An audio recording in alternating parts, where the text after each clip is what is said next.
2025 April 4 വെള്ളിയാഴ്ച SNDP യോഗം നിലമ്പൂർ യൂണിറ്റിന്റെ 13ാമത് ശ്രീനാരായണ കൺവെൻഷൻ ചുങ്കത്തറയിൽ ഉദ്ഘാടനം ചെയ്തുകൊണ്ട് SNDP യോഗം സംസ്ഥാന സെക്രട്ടറി വെള്ളാപ്പള്ളി നടേശൻ നടത്തിയ വിവാദ പ്രസംഗം ചാനലുകാരും മാധ്യമപ്രവർത്തകരും ചേർന്ന് സി കേശവന്റെ കോഴഞ്ചേരി പ്രസംഗത്തേക്കാൾ വലിയ ഒന്നാക്കി മാറ്റുകയാണ്.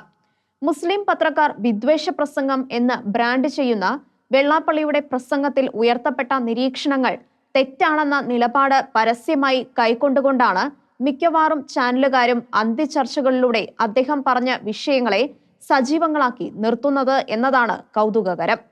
അദ്ദേഹം പറഞ്ഞത് ശരിയല്ല എന്നാണ് മാധ്യമങ്ങളുടെ പക്ഷമെങ്കിൽ ആ വാക്കുകൾക്ക് എന്തിന് ഇത്ര പ്രാധാന്യം കൊടുക്കുന്നു? ചുങ്കത്തറയിൽ വെള്ളാപ്പള്ളി പറഞ്ഞ പ്രസംഗത്തിന്റെ സമ്പൂർണ്ണ രേഖ ഒരു പത്രത്തിലും അച്ചടിച്ചു കണ്ടില്ല. പല പത്രങ്ങളിൽ വന്നവ കൂട്ടിച്ചേർത്താൽ ഏതാണ്ട് ഇങ്ങനെയാണ്: മലപ്പുറം ഒരു പ്രത്യേക രാജ്യമാണ്, ചില പ്രത്യേക ആളുകളുടെ സംസ്ഥാനമാണ്. ഈ പ്രത്യേക രാജ്യത്ത് ഭയന്ന് ജീവിക്കുന്നവരാണ് ഇവിടെയുള്ള ഈഴവർ. നിങ്ങളുടെ പരിമിതികളും പ്രയാസങ്ങളും എനിക്കറിയാം. സ്വതന്ത്രമായ വായു ശ്വസിച്ച് മലപ്പുറത്ത് ജീവിക്കുവാൻ പറ്റുമെന്ന് എനിക്ക് തോന്നുന്നില്ല. ഇന്ത്യക്ക് സ്വാതന്ത്ര്യം കിട്ടി ഇത്ര നാളായിട്ടും സ്വാതന്ത്ര്യത്തിന്റെ ഗുണഫലങ്ങളുടെ ഒരംശം പോലും പിന്നോക്ക വിഭാഗങ്ങൾക്ക് കിട്ടിയിട്ടില്ല. നിങ്ങൾക്ക് പഠിക്കുവാൻ മലപ്പുറത്ത് ഒരു കുടിപ്പള്ളിക്കൂടം എങ്കിലും തരുന്നുണ്ടോ? മഞ്ചേരി ഉള്ളതുകൊണ്ടും അദ്ദേഹത്തിന് ചില സ്ഥാപനങ്ങൾ ഉള്ളതുകൊണ്ടും കുറെ പേർക്ക് പഠിക്കുവാനായി. വെറും വോട്ടുകുത്തി യന്ത്രങ്ങളായി ഈഴവ സമുദായം മാറി. സംസ്ഥാനത്താകെ ഈ സാഹചര്യം നിലനിൽക്കുന്നുണ്ട്. സാമൂഹിക രാഷ്ട്രീയ നീതി മലപ്പുറത്തെ ഈഴവർക്കില്ല. ആർ ശങ്കർ മുഖ്യമന്ത്രിയായ കാലത്ത് ലഭിച്ചതൊഴിച്ചാൽ പിന്നീട് ഒന്നും ലഭിച്ചില്ല. കണ്ണേ കരളെ എന്ന് പറഞ്ഞ് തെരഞ്ഞെടുപ്പ് കാലത്ത് വരുന്നവർ അധികാരം കിട്ടിക്കഴിയുമ്പോൾ എല്ലാം മറക്കുന്നു. തൊഴിലുറപ്പ് പദ്ധതിയിൽ മാത്രമാണ് ഈഴവർക്ക് ശരിയായ പ്രാതിനിധ്യം. അദ്ദേഹം വല്ലാത്ത ആരോപണങ്ങളാണ് ഉന്നയിച്ചത്.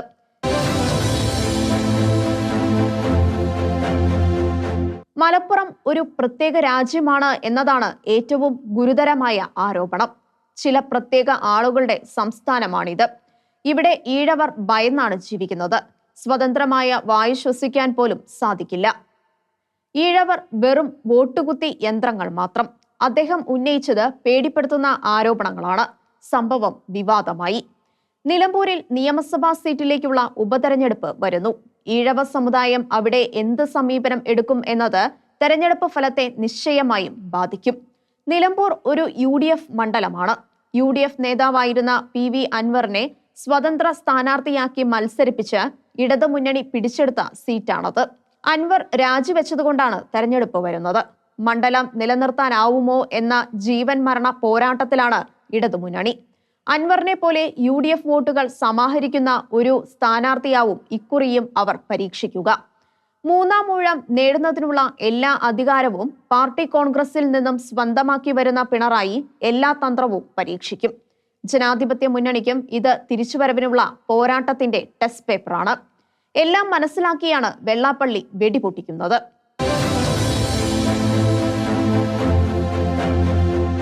മുപ്പത് വർഷമായി മറ്റാർക്കും പ്രവേശനം കൊടുക്കാതെ അദ്ദേഹം കാത്തുസൂക്ഷിക്കുന്ന SNDP എന്ന കുടുംബസ്വത്തിന് വേണ്ടിയാണ് അദ്ദേഹം വാദിക്കുന്നത്.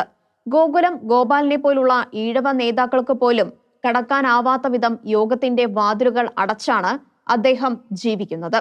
SNDPയിൽ സ്വാതന്ത്ര്യം ഉണ്ടോ എന്ന് പോലും ആരും ചോദിക്കില്ല എന്നതാണ് സ്ഥിതി. യോഗത്തിന് അകത്തേക്ക് കടക്കുന്നതിന് ഉൾറോഡുകൾ നിർമ്മിക്കാനാവുന്ന സ്വാമി ശാശ്വതാനന്ദകാന്തമാർ ഇന്ന് ഇല്ല താനും. വെള്ളാപ്പള്ളിക്ക് സമുദായ നീതി എന്നാൽ എയ്ഡഡ് സ്കൂളുകളാണ്. എന്തുകൊണ്ട് ചില സമുദായങ്ങൾക്ക് കേരളത്തിൽ വിദ്യാലയങ്ങൾ കൂടുതലുണ്ട് എന്നതിന് ചരിത്രപരമായ കാരണങ്ങളുണ്ട്. SNDP ഇത്തരം കാര്യങ്ങളെക്കുറിച്ച് ചിന്തിക്കുന്നതിന് മുമ്പ് തന്നെ സമൂഹത്തിൽ പ്രകാശം പരത്തുവാൻ വിദ്യാലയങ്ങൾ സ്ഥാപിച്ചവർക്ക് കൂടുതൽ സ്ഥാപനങ്ങൾ കാണും. അതൊന്നും വെള്ളാപ്പള്ളിക്ക് വിഷയമല്ല. അദ്ദേഹം അതൊന്നും പഠിക്കുവാനും നോക്കാറില്ല.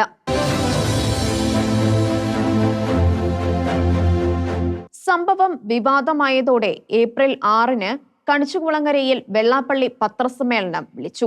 ചുങ്കത്തറയിൽ പറഞ്ഞതിൽ ഒരു വാക്കുപോലും മാറ്റാനില്ല എന്ന് ആവർത്തിച്ചു. തന്റെ വാക്കുകളെ മുസ്ലിം വിരോധമായി കാണേണ്ടെന്ന് അദ്ദേഹം മാധ്യമപ്രവർത്തകരോട് പറഞ്ഞു. ബാബറി മസ്ജിദ് തകർത്തതിന് അപലപിച്ചവരാണ് ഞങ്ങൾ. അദ്ദേഹം തന്റെ മുസ്ലിം സ്നേഹത്തിന് തെളിവ് നിരത്തി.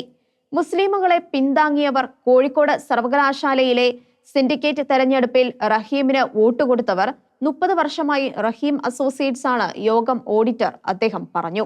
ഗുരുദർശനം അനുസരിച്ച് ജീവിക്കുന്ന ഈഴവരുടെ സോദരചിന്തയെ ചൂഷണം ചെയ്ത് ഈഴവ സമുദായത്തിന്റെ അവകാശം കവർന്നെടുത്ത് ഈഴവരെ അധികാരത്തിൽ നിന്നും ആട്ടി ഓടിക്കുന്നതിന് എതിരെയാണ് താൻ പറഞ്ഞതെന്ന് അദ്ദേഹം വിശദീകരിച്ചു. ഈഴവ സമുദായത്തിന് മലപ്പുറത്ത് ഒരു സ്ഥാപനം പോലും ഇല്ല. മുസ്ലിമുകൾക്ക് 11 എയ്ഡഡ് കോളേജുകൾ ഉണ്ട്. MESന് 1-2 ആണുള്ളത്. ബാക്കിയെല്ലാം സമ്പന്നരായ ലീഗ് നേതാക്കൾക്കാണ്. വെള്ളാപ്പള്ളി ആരോപണത്തിന്റെ ദിശ ഒന്നുകൂടി കൃത്യമാക്കി. ലീഗ് നേതാക്കൾ അവർ അധികാരം ഉപയോഗിച്ച് ഏറെ നേടുന്നു. സംവരണ സമുദായ മുന്നണി എന്ന പേരിൽ താൻ ഏറെക്കാലം ലീഗുമായി സഹകരിച്ചു. അധികാരത്തിലെത്തിയപ്പോൾ വഞ്ചിച്ചു. UDF അധികാരത്തിൽ വന്നപ്പോൾ മലപ്പുറത്ത് ഒരു എയ്ഡഡ് കോളേജ് പോലും അനുവദിച്ചില്ല. UDF ഭരണത്തിന് എതിരെയുമാണ് അദ്ദേഹം. 10 വർഷമായി കേരളം ഭരിക്കുന്ന ഇടതുമുന്നണി എത്ര കോളേജ് കൊടുത്തു എന്ന് അദ്ദേഹം പറഞ്ഞില്ല.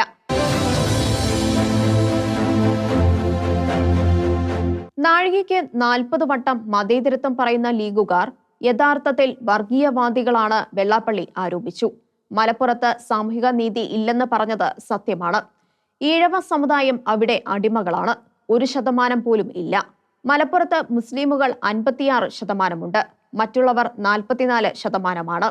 അവരെ അടിച്ചമർത്തുമ്പോൾ ജാതി ചിന്ത വളരും, വെള്ളാപ്പള്ളി പറഞ്ഞു. നീതി ജനസംഖ്യാനുപാതികമായി നടപ്പാക്കണം. മലപ്പുറത്ത് 5 നിയമസഭാ മണ്ഡലത്തിൽ ഹിന്ദുക്കളാണ് ഭൂരിപക്ഷം. അവിടെ മതേതര കക്ഷിയായ ലീഗിന് ഹിന്ദു സ്ഥാനാർത്ഥിയെ നിർത്തരുതോ? അദ്ദേഹം ചോദിച്ചു. താൻ വർഗീയവാദിയാണ് എന്ന് സമർത്ഥിക്കുവാൻ നീക്കം നടക്കുന്നു, വെള്ളാപ്പള്ളി പറഞ്ഞു. സാമൂഹിക നീതിക്ക് വേണ്ടിയാണ് താൻ പറഞ്ഞത്, അദ്ദേഹം വിശദീകരിച്ചു. 56% മുസ്ലിമുകളായതുകൊണ്ട് മുസ്ലിം രാജ്യം എന്ന് പറയാനാവില്ല. സാമൂഹിക നീതി നടപ്പാകുന്നില്ല. ഒരു ഹിന്ദുവിനെ എങ്കിലും ലീഗ് സ്ഥാനാർത്ഥിയാക്കുമോ? അദ്ദേഹം ചോദിച്ചു. ശ്രീനാരായണ സർവകലാശാലയ്ക്ക് ഗുരുദേവന്റെ പടം പോലും കണ്ടിട്ടില്ലാത്ത ആളെ മലപ്പുറത്ത് നിന്നും ഇറക്കുമതി നടത്തി. അത് ശരിയായില്ലെന്ന് പറഞ്ഞപ്പോൾ ആദ്യം എതിർത്തത് കുഞ്ഞാലിക്കുട്ടിയാണ്, വെള്ളാപ്പള്ളി കുറ്റപ്പെടുത്തി. ഇടതുമുന്നണിയുടെ ഉന്നത വിദ്യാഭ്യാസ മന്ത്രി KT ജലീലാണ് ശ്രീനാരായണ സർവകലാശാലയുടെ വൈസ് ചാൻസലറായി ഒരു മുസ്ലിം പണ്ഡിതനെ നിയമിച്ചത്. അക്കാര്യത്തിലും കുറ്റം കുഞ്ഞാലിക്കുട്ടിക്ക്. ഒരു മുസ്ലിം പണ്ഡിതനെ നിയമിച്ചതിനെതിരെ പ്രതിഷേധം വരുമ്പോൾ ലീഗ് പിന്നെ എന്ത് ചെയ്യണം എന്ന ചോദ്യവുമുണ്ട്.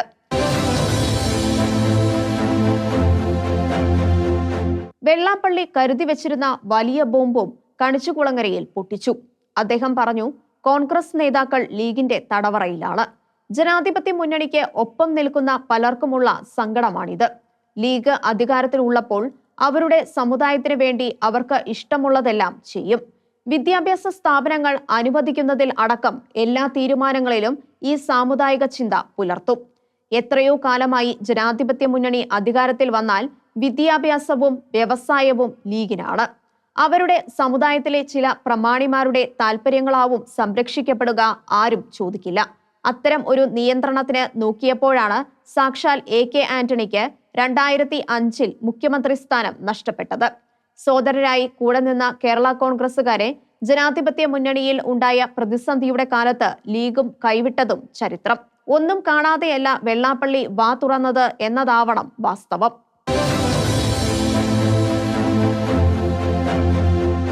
ചുങ്കത്തറ പ്രസംഗത്തിനെതിരെ വിവിധ പാർട്ടികളും മുസ്ലിം സംഘടനകളും വലിയ പ്രതിഷേധം ഉയർത്തി.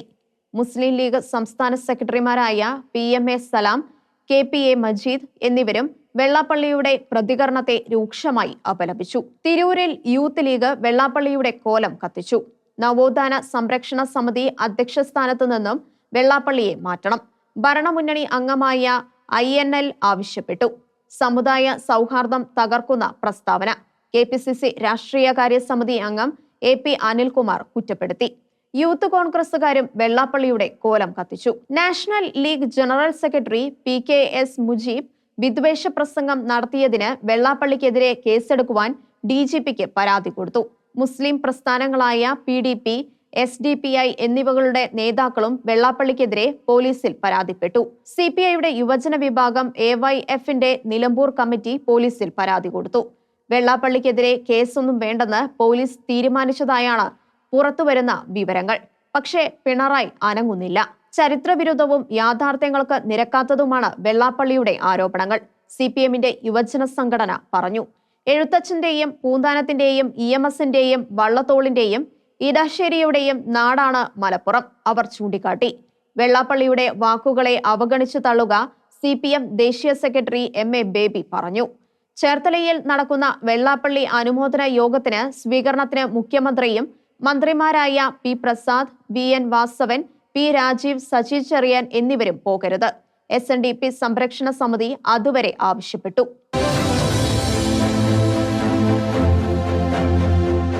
BJP നേതാക്കൾ വെള്ളാപ്പള്ളിയുടെ നിലപാടിനെ പിന്താങ്ങി. വെള്ളാപ്പള്ളി പറഞ്ഞതാണ് സത്യം, മുൻ സംസ്ഥാന അധ്യക്ഷൻ K സുരേന്ദ്രൻ പറഞ്ഞു. നോമ്പുകാലത്ത് അവിടെ ചെന്നാൽ ഒരു കടയും പകൽ തുറന്നിട്ടുണ്ടാവില്ല, കുടിവെള്ളം പോലും വാങ്ങാനാവില്ല, സ്കൂളുകളിൽ ഉച്ചകഞ്ഞി നൽകില്ല, സുരേന്ദ്രൻ ആരോപിച്ചു. അതിലും ആഴമുള്ളതും ലക്ഷ്യം വെച്ചതുമായിരുന്നു ഇപ്പോഴത്തെ അധ്യക്ഷൻ രാജീവ് ചന്ദ്രശേഖരന്റെ വാക്കുകൾ. കേരളത്തിലെ OBC സംവരണം മുസ്ലിമുകൾ കൊണ്ടുപോകുന്നു, അദ്ദേഹം പറഞ്ഞു. BJP അഖിലേന്ത്യാ തലത്തിൽ വളർത്തിക്കൊണ്ടുവരുന്ന ചിന്തയാണത്. ഭരണഘടന OBCകൾക്ക് നൽകുന്ന ആനുകൂല്യങ്ങൾ കോൺഗ്രസ് മുസ്ലിമുകൾക്ക് കൊടുക്കുന്നു. മുസ്ലിമുകൾക്ക് ന്യൂനപക്ഷ ആനുകൂല്യങ്ങളും പിന്നോക്ക ആനുകൂല്യങ്ങളും ലഭിക്കുന്നു. മതപരമായി സംവരണം നൽകപ്പെടുന്നതിന് എതിരായ ചിന്ത കേരളത്തിലും ശക്തിപ്പെടുത്തുന്നതിനുള്ള നീക്കമാണത്. അന്യായമായ മുസ്ലിം സമൂഹം പല ആനുകൂല്യങ്ങളും നേടുന്നു എന്ന ചിന്ത. ഹിന്ദുക്കളിലെ പിന്നോക്ക വിഭാഗങ്ങൾക്ക് ഭരണഘടന ഉറപ്പു നൽകുന്ന വിദ്യാഭ്യാസ, തൊഴിൽ സംവരണങ്ങൾ മതാടിസ്ഥാനത്തിൽ മുസ്ലിമുകൾക്ക് നൽകുന്നു എന്നാണ് ആക്ഷേപം. മുസ്ലിം സമൂഹത്തിലെ ബ്രാഹ്മണർക്കും ഈ ആനുകൂല്യം ലഭിക്കുന്നു. മലപ്പുറം ജില്ലയിൽ 56% വരുന്ന മുസ്ലിമുകൾക്ക് 17 എയ്ഡഡ് കോളേജുകൾ ഉൾപ്പെടെ ധാരാളം വിദ്യാഭ്യാസ സ്ഥാപനങ്ങൾ ഉള്ളപ്പോൾ മറ്റുള്ളവർക്ക് ഒന്നുപോലും ഇല്ല. ഹിന്ദു ഐക്യവേദി നേതാവ് PK ശശികല ആരോപിച്ചു. പിന്നോക്ക വിഭാഗ വികസന കോർപ്പറേഷൻ നൽകുന്ന വായ്പകളിൽ മുസ്ലിം ഇതര വിഭാഗങ്ങളെ നിസ്സാര കാരണങ്ങൾ പറഞ്ഞ് ഒഴിവാക്കുന്നു. അവർ പറഞ്ഞു, മുസ്ലിമുകൾക്ക് ഇരട്ട സംവരണം ലഭിക്കുന്നു. പിന്നോക്ക സംവരണവും ന്യൂനപക്ഷ സംവരണവും. വാര്യംകുന്നനെ ഉയർത്തുന്നു, കേളപ്പനെ താഴ്ത്തുന്നു. ഹിന്ദു ഐക്യവേദി സംസ്ഥാന സെക്രട്ടറി PV മുരളീധരനോടൊപ്പമാണ് അവർ പത്രസമ്മേളനം നടത്തിയത്. ഹിന്ദുക്കളുടെ സ്ഥിതി പഠിക്കുവാൻ കമ്മീഷനെ നിയോഗിക്കണം, അവർ ആവശ്യപ്പെട്ടു. പാലക്കാട് നടന്ന ഹിന്ദു ഐക്യവേദി സമ്മേളനത്തിൽ മുൻ DGP TP സെൻകുമാർ ഏപ്രിൽ 6 ആവശ്യപ്പെട്ടു. ന്യൂനപക്ഷ അവകാശങ്ങൾ പോലെ ഭൂരിപക്ഷ അവകാശങ്ങളും സംരക്ഷിക്കപ്പെടണം. അതുണ്ടാകുന്നുണ്ടോ എന്ന് പഠനം നടത്തണം, സെൻകുമാർ ആവശ്യപ്പെട്ടു. CPM ആഗ്രഹിക്കുന്നത് ഹിന്ദുക്കളുടെ നാശമാണ്, അദ്ദേഹം ആരോപിച്ചു. ക്ഷേത്രങ്ങൾ പിടിച്ചെടുത്ത് ആചാരങ്ങളും അനുഷ്ഠാനങ്ങളും ഇല്ലാതാക്കുവാനാണ് അവർ നോക്കുന്നത്.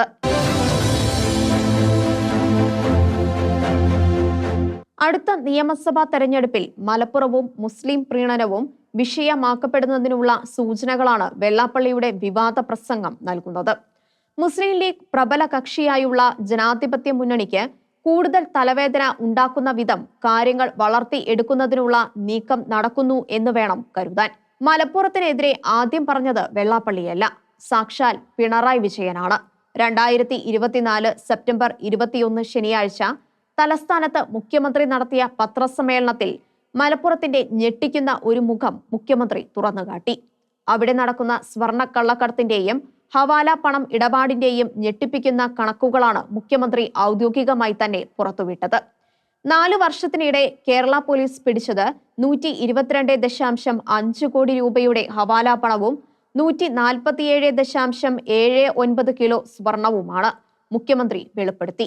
2022 98 കേസുകളിലായി 79.9 കിലോ സ്വർണവും 2023 61 കേസുകളിലായി 48.7 കിലോ സ്വർണവും 2024 26 കേസുകളിലായി 18.1 കിലോ സ്വർണവും പോലീസ് പിടിച്ചു. കേരളത്തിലെ വിമാനത്താവളങ്ങളിൽ നിന്നും കസ്റ്റംസ് കടമ്പ കടന്നു വന്നതാണ് ഈ പണവും സ്വർണവും. മലപ്പുറം ജില്ലയിൽ മാത്രം പിടിച്ചത് 124.47 കിലോ സ്വർണം.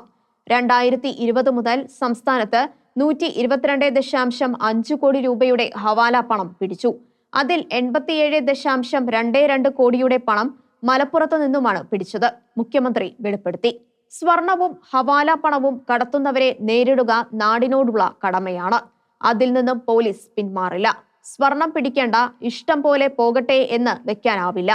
പോലീസ് പിടികൂടിയ സ്വർണം മുഴുവൻ കോടതിയിൽ ഹാജരാക്കുന്നില്ല എന്ന PV അൻവറിന്റെ ആരോപണത്തെക്കുറിച്ച് മുഖ്യമന്ത്രി വിശദീകരിച്ചു.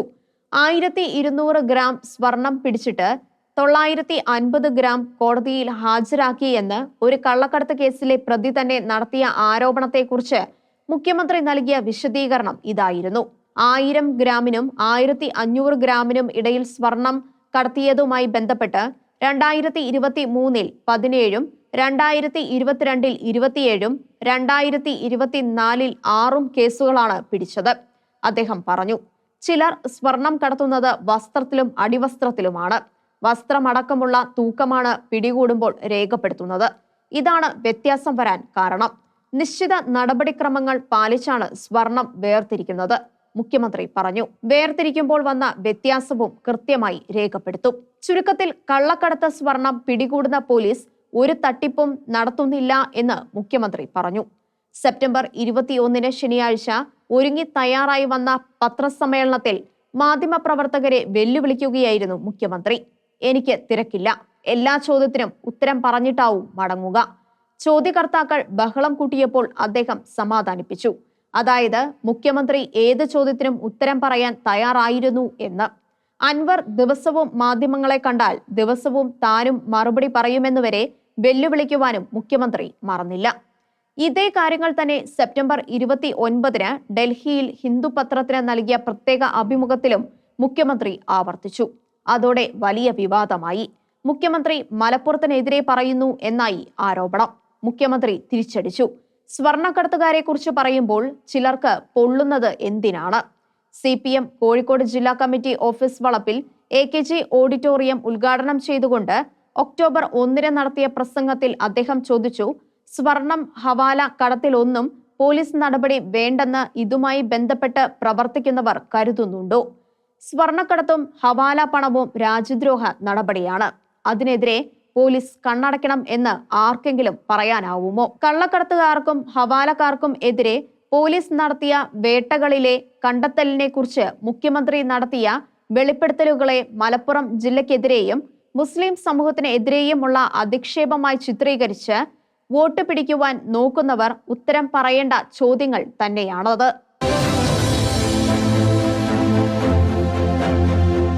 വെള്ളാപ്പള്ളി ഉന്നയിച്ച ആരോപണങ്ങളെ കണ്ണടച്ച് കുറ്റം പറയുന്നതിന് മുൻപ് അവയിൽ എന്തെങ്കിലും സത്യമുണ്ടോ എന്ന് അന്വേഷിക്കേണ്ടതില്ലേ? ലീഗുകാരുടെ മാത്രം കാര്യങ്ങൾ നോക്കുന്ന ഒരു പാർട്ടിയാണ് എന്നത് സത്യമല്ലേ? എല്ലാ പാർട്ടിക്കാരും അങ്ങനെയാവേണ്ടതാണ്. പക്ഷേ ലീഗ് അങ്ങനെയാവുമ്പോൾ അതിന്റെ പ്രയോജനം കിട്ടുന്നവർ മുസ്ലിമുകൾ മാത്രമാകുന്നു. ലീഗ് മന്ത്രിമാരുടെ പ്രവർത്തന ശൈലിയെക്കുറിച്ച് അക്കാലത്ത് മറ്റു പല സമുദായക്കാർക്കും അമർഷം ഉണ്ടായിരുന്നില്ലേ? ലീഗിനെ നിയന്ത്രിക്കുവാൻ ജനാധിപത്യ മുന്നണിയിലെ പ്രമുഖ കക്ഷിയായ കോൺഗ്രസിന് ആവില്ല എന്നതല്ലേ സത്യം? പലപ്പോഴും മറിച്ച് സംഭവിക്കാറും ഇല്ലേ? കോൺഗ്രസ് ലീഗിന്റെ തടവറയിലാണ് എന്ന് ചിന്തിക്കുന്നവർ ജനാധിപത്യ മുന്നണിയിലും ഇല്ലേ? ന്യൂനപക്ഷ അവകാശങ്ങൾ ജനസംഖ്യാനുപാതികമായി ക്രൈസ്തവരുമായി പങ്കിടാതെ 80-20 പ്രമാണം അനുസരിച്ച് മുസ്ലിമുകൾക്ക് മാത്രമായി എടുത്ത നാളുകളായിരുന്നില്ലേ ലീഗ് ഭരണകാലം?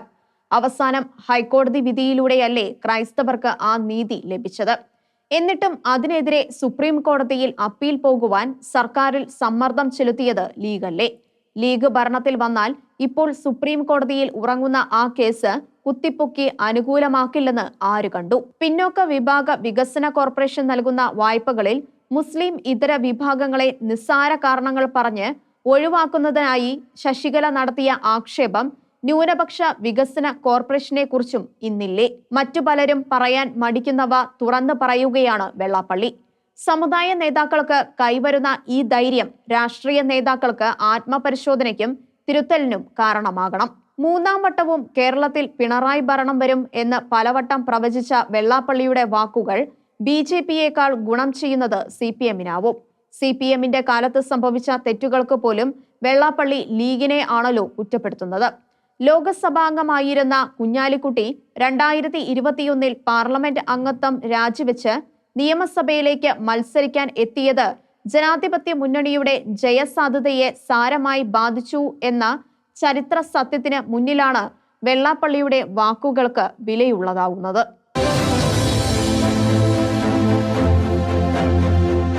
മധുരയിൽ ചേർന്ന CPM 24-ാം പാർട്ടി കോൺഗ്രസ് മലയാളിയായ മറിയം അലക്സാണ്ടർ ബേബിയെ പാർട്ടിയുടെ ദേശീയ സെക്രട്ടറിയായി തിരഞ്ഞെടുത്തു. സീതാറാം യെച്ചൂരി മരിക്കുമ്പോൾ ബേബി തലപ്പത്തേക്ക് വരും എന്ന് കരുതിയിരുന്നവരെ അമ്പരപ്പിച്ചുകൊണ്ട് പ്രകാശ് കാരാട്ടിന് താൽക്കാലിക ചുമതല കൊടുക്കുകയായിരുന്നു. കേരള ഘടകത്തിന്റെ ആത്മാർത്ഥമായ പിന്തുണ ലഭിക്കാതിരുന്നതാണ് ബേബിക്ക് തടസ്സമായത്. അവസാനം ബേബിയെ ചുമതല ഏൽപ്പിക്കുവാൻ അവർ നിർബന്ധിതരായി. അങ്ങനെയാണ് ബേബി തലപ്പത്ത് വരുന്നത്. ദേശീയ തലത്തിൽ അറിയപ്പെടുന്നുവെങ്കിലും കേരളത്തിലെ പാർട്ടിയിൽ ഈ കൊല്ലംകാരൻ തെക്കൻ അത്ര പിന്തുണയുള്ളവനല്ല. അതുകൊണ്ട് പിണറായി വിജയനും കോടിയേരി ബാലകൃഷ്ണനും ശേഷം 2012 പോളിറ്റ് ബ്യൂറോയിൽ അംഗമാകുന്നത്. ഇനിയുള്ളത് ബേബിയുടെ നാളുകളാണ്. പ്രായപരിധിയുടെ നിയമത്തിൽ ഇളവ് കിട്ടി തലപ്പത്ത് നിൽക്കുന്ന പിണറായി വിജയൻ എത്ര കാലം കൂടി കാണും എന്നതിനെ ആശ്രയിച്ചാവും ബേബിയുടെ ദിനങ്ങൾ പൂർണ്ണമായും ചിറക് വിടർത്തുക. കേരളത്തിൽ ഇടതുമുന്നണിക്ക് 3ാം ഊഴം കിട്ടാതെ വന്നാൽ പാർട്ടി നടത്തിക്കൊണ്ടു പോകുന്നതിനുള്ള ചിലവുകൾക്ക് പോലും ബേബി വല്ലാതെ വിയർപ്പൊഴുക്കേണ്ടി വരും. ഇന്ത്യയിലാകമാനം തകർന്ന പാർട്ടിക്ക് പിടിച്ചു നിൽക്കണമെങ്കിൽ കേരളത്തിൽ തുടർഭരണം വേണം എന്ന് മധുര കോൺഗ്രസ് തീരുമാനിക്കുകയും അതിനുള്ള പടനായകനായി പിണറായി വിജയനെ നിയോഗിക്കുകയും ചെയ്തിട്ടുണ്ട്. പിണറായി ആവും അടുത്ത പോരാട്ടത്തിലെ പടനായകൻ എന്നല്ലാതെ ഇടതുമുന്നണി അധികാരത്തിൽ തിരിച്ചെത്തിയാൽ ഉള്ള മുഖ്യമന്ത്രി എന്ന് തീരുമാനിച്ചിട്ടില്ലെന്ന് ദേശീയ സെക്രട്ടറി എന്ന നിലയിൽ ബേബി വ്യക്തമാക്കിയിട്ടുണ്ട്. എന്നാൽ താൻ ചെയ്യുന്ന പണിയുടെ കൂലി തനിക്ക് തന്നെ വാങ്ങുവാൻ കഴിയുള്ളവനാണ് പിണറായി. അതുണ്ടാവുകയും ചെയ്യും. പിണറായിക്ക് വിധേയനായ സെക്രട്ടറി ആയിരിക്കുമോ എന്ന ചോദ്യത്തിന് ആരും പാർട്ടിക്ക് അതീതരല്ലെന്ന് ബേബി പറഞ്ഞു. EMSനെതിരെ പോലും നടപടി എടുത്തിട്ടുണ്ട്. പിണറായിക്കെതിരെയും ഉണ്ട്, ബേബി ഓർമ്മിപ്പിച്ചു. തെരഞ്ഞെടുപ്പ് നീക്കങ്ങളിൽ ദേശീയ സെക്രട്ടറി കൈകടത്തുമോ എന്ന് കണ്ടറിയണം. യെച്ചൂരിയല്ല ബേബി. ബേബിക്കും കേരളത്തിൽ താൽപര്യങ്ങളുണ്ട്. 2016 കോൺഗ്രസ് ഹൈക്കമാൻഡ് ഉമ്മൻചാണ്ടിയോട് കാണിച്ച സമീപനം CPM പിണറായിയോട് കാണിച്ചാൽ ഉമ്മൻചാണ്ടിക്കുണ്ടായ അനുഭവം ആവർത്തിക്കും. പിണറായിക്ക് ബദലാകുവാൻ അച്യുതാനന്ദൻ 2006 ഡൽഹിയിൽ നിന്നും കൊണ്ടുവന്നതായിരുന്നു ബേബിയെ. അവസാനം ബേബിയും പിണറായി പക്ഷക്കാരനായി. അങ്ങനെ 2012 പോളിറ്റ് ബ്യൂറോയിലെത്തി. 2006 VS മന്ത്രിസഭയിൽ വിദ്യാഭ്യാസ മന്ത്രി എന്ന നിലയിൽ അദ്ദേഹം കൊണ്ടുവന്ന മിക്കവാറും പരിഷ്കാരങ്ങൾ വല്ലാത്ത ജനരോഷം ഉണ്ടാക്കി. പാഠപുസ്തകത്തിൽ കൊണ്ടുവന്ന മതമില്ലാത്ത ജീവനും ജീവനില്ലാത്ത മതവും അടക്കം പല പരീക്ഷണങ്ങളും തിരിച്ചടിച്ചു. അദ്ദേഹത്തിന്റെ സ്വാശ്രയ നിയമം സഭ ഏകകണ്ഠമായി പാസാക്കിയെങ്കിലും കോടതി റദ്ദാക്കി. ഏകജാലക പ്രവേശന പരിപാടിയും ജനങ്ങളെ ബുദ്ധിമുട്ടിച്ചു. അങ്ങനെ പലതും. ഓരോ സ്ഥാനത്തെത്തുന്നവർ അവരുടെ പ്രവർത്തനം കൊണ്ട് ജനമനസ്സിൽ ഇടം നേടും, ബേബി പറഞ്ഞു. ഗൗരിയമ്മ കേന്ദ്ര കമ്മിറ്റിയിൽ പോലും വന്നിട്ടില്ല, അദ്ദേഹം ഓർമ്മിപ്പിച്ചു. കോവിഡ് പ്രളയകാല പ്രവർത്തനങ്ങൾ പിണറായിയെ കേരളത്തിലെ കാരണവരാക്കി. അത് ജനം മറക്കില്ല, ബേബി പറഞ്ഞു. കേരളത്തിൽ തുടർഭരണം കിട്ടുമോ എന്ന് തദ്ദേശ തെരഞ്ഞെടുപ്പോടെ വ്യക്തമാവും എന്നാണ് ബേബി പറയുന്നത്. കണ്ണടച്ച് വിശ്വസിക്കുവാൻ ആവാത്ത ഒരു നിഗമനമാണത്. 1991 ജില്ലാ കൗൺസിൽ തെരഞ്ഞെടുപ്പ് വിജയം കൊടുത്ത ആവേശത്തിൽ 1 വർഷം കൂടി കാലാവധി ബാക്കി ഉണ്ടായിരുന്ന നായനാർ സർക്കാർ രാജിവെച്ച് തെരഞ്ഞെടുപ്പിന് പോയി. തോറ്റ് തൊപ്പിയിട്ടു. സംഘടനാ കരുത്ത് വീണ്ടെടുക്കലാണ് തന്റെ ഒന്നാമത്തെ ലക്ഷ്യം എന്നാണ് ബേബി വ്യക്തമാക്കുന്നത്. BJPയിലേക്ക് കോൺഗ്രസുകാർ മാത്രമല്ല CPMൽ നിന്നും ഒഴുക്കുണ്ട് എന്ന് അദ്ദേഹം സമ്മതിക്കുന്നു. BJPയിൽ ചേരുന്നത് മോശമാണ് എന്ന പൊതുബോധം ഒരിക്കൽ കേരളത്തിൽ ഉണ്ടായിരുന്നു. ഇന്ന് അതല്ല സ്ഥിതി. ഇന്ത്യ ഭരിക്കുന്ന പാർട്ടിക്ക് ഒപ്പമാണ് എന്ന ചിന്ത ശക്തമാകുന്നു. അധികാരത്തെ ആസ്പദമാക്കിയുള്ള രാഷ്ട്രീയ സാധൂകരണ പ്രതിഭാസം കേരളത്തിലും ഉണ്ട്. പാത്തും പതുങ്ങിയും സഹകരിച്ചവർ ഇന്ന് പരസ്യമായി രംഗത്തു വരുന്നു. വ്യക്തിപരമായ നേട്ടങ്ങൾക്കായി പ്രാഞ്ചിയേട്ടന്മാരും BJPയിലേക്ക് ആകർഷിക്കപ്പെടുന്നു, അദ്ദേഹം പറയുന്നു. സാമൂഹ്യ വിരുദ്ധമായ സമീപനങ്ങൾ തുടരുന്ന BJP സർക്കാരിനെ താഴെ ഇറക്കുകയാണ് ഒന്നാമത്തെ കടമ. സംഘപരിവാർ രാഷ്ട്രീയത്തിന് 30% ജനപിന്തുണ ഉണ്ട്. കോൺഗ്രസുമായി ചേർന്നുള്ള ഒരു സമരത്തിലൂടെയേ BJPയെ തോൽപ്പിക്കുവാൻ സാധിക്കൂ, പുതിയ സെക്രട്ടറി സംശയലേശമന്യേ പറഞ്ഞു. ഇത് രാഷ്ട്രീയ സമര തന്ത്രമാണ്, ബേബി വിശദീകരിച്ചു. ബേബിയുടെ ദിനങ്ങൾ നാടിന് നന്മ വരുത്തട്ടെ.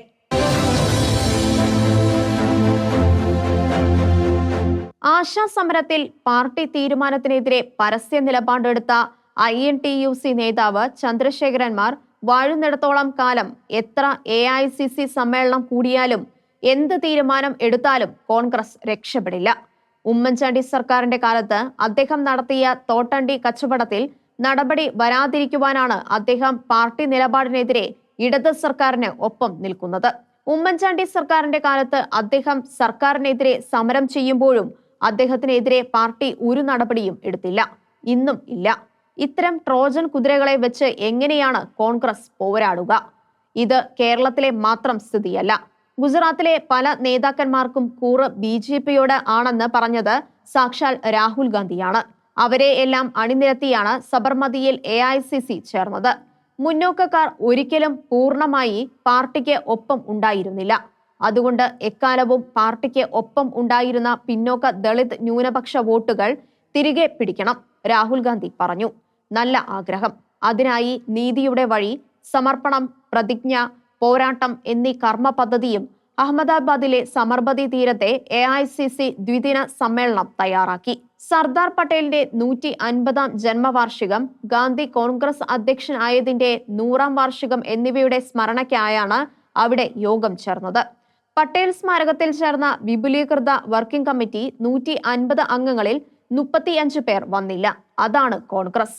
ഇത്രയും വലിയ സമിതിയുടെ ഇത്രയും സുപ്രധാന സമ്മേളനത്തിൽ 35 പേർ ഇല്ല. അവരിൽ പ്രിയങ്ക ഗാന്ധിയും ഉൾപ്പെടുന്നു.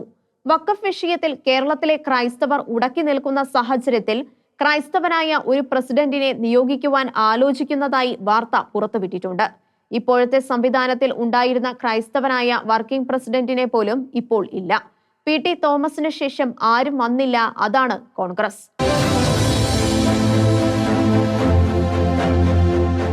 ഒരു രേഖയും കാണിക്കാതെ ആരുടെയും ഭൂമി പിടിച്ചെടുക്കുവാൻ വഖഫ് ബോർഡുകൾക്ക് അധികാരം കൊടുത്തുകൊണ്ട് 2013 കോൺഗ്രസ് ഉണ്ടാക്കിയ കിരാതമായ വഖഫ് നിയമം റദ്ദാക്കിക്കൊണ്ട് മോദി സർക്കാർ കൊണ്ടുവന്ന് പാസാക്കിയ വഖഫ് നിയമം ഏപ്രിൽ 8 പ്രാബല്യത്തിൽ വന്നു.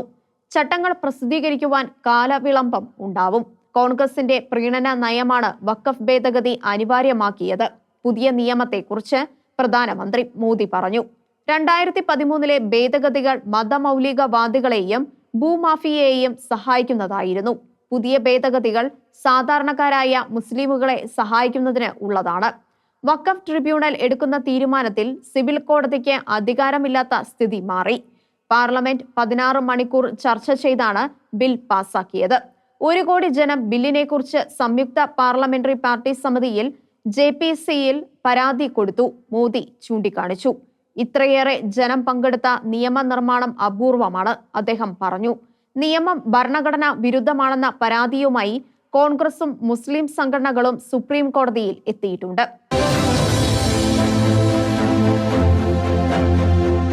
മുനമ്പം ജുഡീഷ്യൽ കമ്മീഷന് പ്രവർത്തിക്കാം. കേരള സർക്കാരിന്റെ അപ്പീൽ അനുവദിച്ചുകൊണ്ട് chief justice Nitin Jamdar, justice R Manu എന്നിവരടങ്ങുന്ന ഡിവിഷൻ ബെഞ്ച് വിധിച്ചു. കമ്മീഷന്റെ പ്രവർത്തനം തടഞ്ഞുകൊണ്ട് മാർച്ച് 17 സിംഗിൾ ബെഞ്ച് പുറപ്പെടുവിച്ച വിധിക്കെതിരെയാണ് സർക്കാർ അപ്പീൽ പോയത്. 2024 നവംബറിൽ മുനമ്പം ജുഡീഷ്യൽ കമ്മീഷനായി CN രാമചന്ദ്രൻ നായരെ സർക്കാർ നിയോഗിച്ചതിനെതിരെ വഖഫ് സംരക്ഷണ വേദിയാണ് ഹൈക്കോടതിയെ സമീപിച്ചത്. ചെറായ്, മുനമ്പം ഗ്രാമങ്ങളിലെ ജനം കരം അടച്ച് കൈവശം വെച്ചിരുന്ന ഭൂമിയാണ് വഖഫ് അവകാശപ്പെടുന്നത്. അതിന്റെ കാരണങ്ങൾ അന്വേഷിച്ച് സർക്കാരിനെ ഉപദേശിക്കാനാണ് കമ്മീഷനെ നിയോഗിച്ചത്. മലയാളികളുടെ പ്രിയപ്പെട്ട കഥാകാരൻ പാറപ്പുറത്ത് ഈശോ മത്തായിയുടെ ജന്മശതാബ്ദിയാണ്. 1924 നവംബർ 14 മാവേലിക്കരയിലെ കുന്നം ഗ്രാമത്തിൽ കിഴക്കേ പൈനുമൂട്ടിൽ കുഞ്ഞൻ എന്ന ഈശോയുടെയും ശോശമ്മയുടെയും മകനായി ജനിച്ച ഈശോ മത്തായി 1981 ഡിസംബർ 30 മരിക്കാതെ ഇന്നും ജീവിച്ചിരുന്നുവെങ്കിൽ 100 വയസ്സാകുമായിരുന്നു. 21 നോവലുകളും 14 ചെറുകഥാ സമാഹാരങ്ങളും ഒരു ഓർമ്മക്കുറിപ്പും അദ്ദേഹം കൈരളിക്ക് സമ്മാനിച്ചു. അദ്ദേഹത്തിന്റെ 7 നോവലുകൾ ചലച്ചിത്രങ്ങളായി, 15 തിരക്കഥകൾ രചിച്ചു. 14 സ്വന്തം കഥകളായിരുന്നു. 19 സിനിമകൾക്ക് സംഭാഷണം എഴുതി. അക്കാലത്തെ ഏറ്റവും പ്രിയങ്കരനായ തിരക്കഥാകൃത്തായിരുന്നു പാറപ്പുറത്ത്. പട്ടാളക്കാരന് സ്വന്തം പേരിൽ സാഹിത്യരചന പാടില്ലാത്തതുകൊണ്ട് അദ്ദേഹം കണ്ടെത്തിയ തൂലിക നാമമാണ് പാറപ്പുറത്ത്. പൈനുമൂട്ടിൽ വീടിനടുത്ത് ഉണ്ടായിരുന്ന കാടുപിടിച്ച കരിമ്പാറയിൽ നിന്നാണ് അദ്ദേഹം ആ പേരുണ്ടാക്കിയത്. ഇന്ന് അത് കുടുംബ പേരായി. കുന്നം CMS LP സ്കൂളിലും സർക്കാർ മിഡിൽ സ്കൂളിലും ചെട്ടികുളങ്ങര ഹൈസ്കൂളിലും പഠിച്ച അദ്ദേഹത്തിന് ഹൈസ്കൂൾ വിദ്യാഭ്യാസം പൂർത്തിയാക്കാൻ കഴിഞ്ഞില്ല. അപ്രതീക്ഷിതമായി പിതാവ് മരിച്ചതോടെ കുടുംബത്തിന്റെ ഉത്തരവാദിത്തം തലയിൽ വീണ മത്തായി പഠിപ്പ് നിർത്തി പട്ടാളത്തിൽ ചേർന്നു. 1944 19-ാം വയസ്സിൽ പട്ടാളത്തിൽ ചേർന്നു. പയനിയർ കോറിൽ ഹവിൽദാർ ക്ലർക്കായി.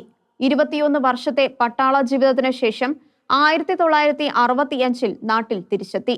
പട്ടാളക്കാരുടെയും അവരുടെ കുടുംബങ്ങളുടെയും പച്ചയായ കഥകൾ പറഞ്ഞ് 36 വർഷം സാഹിത്യ സേവനം നടത്തി. മരിക്കുമ്പോൾ സാഹിത്യ പ്രവർത്തക സഹകരണ സംഘത്തിന്റെ പ്രസിഡന്റ് ആയിരുന്നു. പ്രഥമ നോവലായ കാണാപ്പൊന്ന് മരണം വരെ പൂർത്തിയാകാതെ തുടരുന്നു. ഒരു വാരികയിൽ കണ്ടശ പ്രസിദ്ധീകരിച്ചു തുടങ്ങിയ കാണാപ്പൊന്നിന്റെ 14-ാമത്തെ അധ്യായം പറഞ്ഞുകൊടുത്ത് എഴുതിവെച്ച ശേഷം രാത്രി ഉറങ്ങാൻ കിടന്ന അദ്ദേഹം ഉണർന്നില്ല. മക്കൾ പറഞ്ഞുകൊടുത്ത കഥാതന്തുകൊണ്ട് ആ നോവൽ അദ്ദേഹത്തിന്റെ അടുത്ത സുഹൃത്തായ കെ സുരേന്ദ്രൻ പൂർത്തീകരിച്ചു. സ്വന്തം നാടായ ഓണാട്ടുകരയിലെ ജീവിതം പച്ചയായി വരച്ച കഥാകാരനായിരുന്നു പാറപ്പുറത്ത്. 50കളിലെയും 60കളിലെയും 70കളിലെയും കുന്നവും പൈനമൂടും കൊല്ലക്കടവും മാവേലിക്കരയും അച്ചൻകോവിലാറും എല്ലാം ആ കഥകളിൽ കാണാം. മിക്കവാറും കഥാപാത്രങ്ങൾ ക്രിസ്ത്യാനികളായിരുന്നു. അതുകൊണ്ട് അവരുടെ ഭാഷാപ്രയോഗങ്ങളായ അച്ചായൻ, അയ്യം, കൊച്ചേട്ടൻ, ഇച്ചയി, കൊണന്തോഴം, കയ്യാലച്ചായ്പ്, മൂപ്പില്, നേരിയത് തുടങ്ങിയവ അദ്ദേഹത്തിന്റെ കൃതികളിലൂടെ മലയാളികളുടെ പരിചിതമായ വാക്കുകളായി. പ്രകാശധാര, ഒരമ്മയും 3 പെൺമക്കളും, കുറുക്കൻ കീവർഗീത് മരിച്ചു, ആ പൂമൊട്ട് വിരിഞ്ഞില്ല, തോക്കും തൂലികയും, ദിനാന്ത്യക്കുറിപ്പുകൾ, ജീവിതത്തിന്റെ ആൽബത്തിൽ നിന്ന്, 4 ആൾ 4 വഴി, സൂസന്ന, തെരഞ്ഞെടുത്ത കഥകൾ, കൊച്ചേച്ചിയുടെ കല്യാണം, അളിയൻ, വഴിയറിയാതെ, കീഴടങ്ങൽ എന്നിവയാണ് ചെറുകഥാ സമാഹാരങ്ങൾ. ആദ്യകഥ പുത്രിയുടെ വ്യാപാരം 1948 പ്രസിദ്ധീകരിച്ചു. അദ്ദേഹത്തിന്റെ ആത്മകഥാപരമായ കുറിപ്പുകളാണ് മരിക്കാത്ത ഓർമ്മകൾ. അരനാഴിക നേരത്തിലെ കുഞ്ഞോനാച്ചൻ, അന്വേഷിച്ച് കണ്ടെത്തിയില്ല നോവലിലെ നഴ്സ് സൂസമ്മ തുടങ്ങിയവർ മലയാള സാഹിത്യത്തിലെ ശക്തരായ ക്രൈസ്തവ കഥാപാത്രങ്ങളാണ്.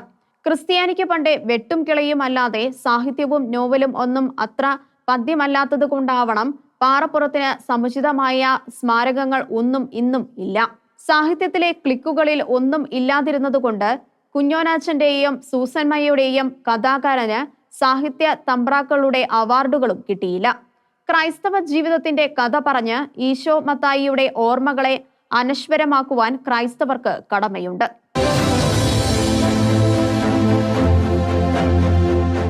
ഷീലോവിന്റെ കാഴ്ചകൾ ഇനി അടുത്ത ആഴ്ച.